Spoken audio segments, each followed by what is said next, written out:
Doğru qida əlavələrini seçmək üçün lazım olan 5 əsas şərt. Birinci şərtimiz ionlaşmış və aktiv forma texnologiyası.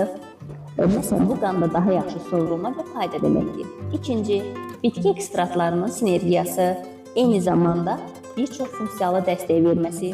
Üçüncü şərt, kombinə edilmiş təsir strategiyası. Bir mərhələdə bir neçə sistemə dəstək verməsi, immun, enerji, sümük sağlamlığı və s.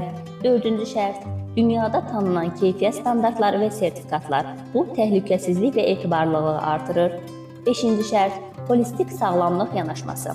O, bədən, enerji, immun sistem və antioksidant balansını birlikdə dəstəkləyən sistem kimi başa düşülür.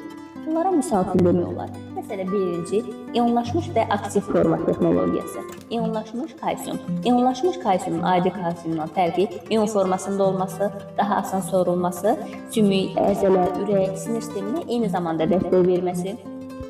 İkinci yöntem olaraq tək maddə yox, komple tərkib. Məsələn, qlikazamin, eyni zamanda tərkibində həm qlikazamin və xondroitin sulfat olması.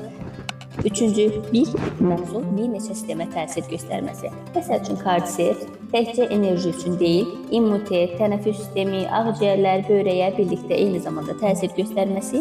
Dördüncü, elmi əsas və beynəlxalq standartları olması. Beşinci, holistik sağlamlıq yanaşması. Məsələn, tiensin, kalsiumu, qlikazaminlə birlikdə biri sümüyü, digəri isə qığırdağı bərpa eləməsi, mineral balans, hüceyrə səviyyəsində dəstək olması, enerji və struktur sağlamlığı. Qida əlavələri tək təsirli deyil, elmi, kompleks və sistemli yanaşma təklif edir.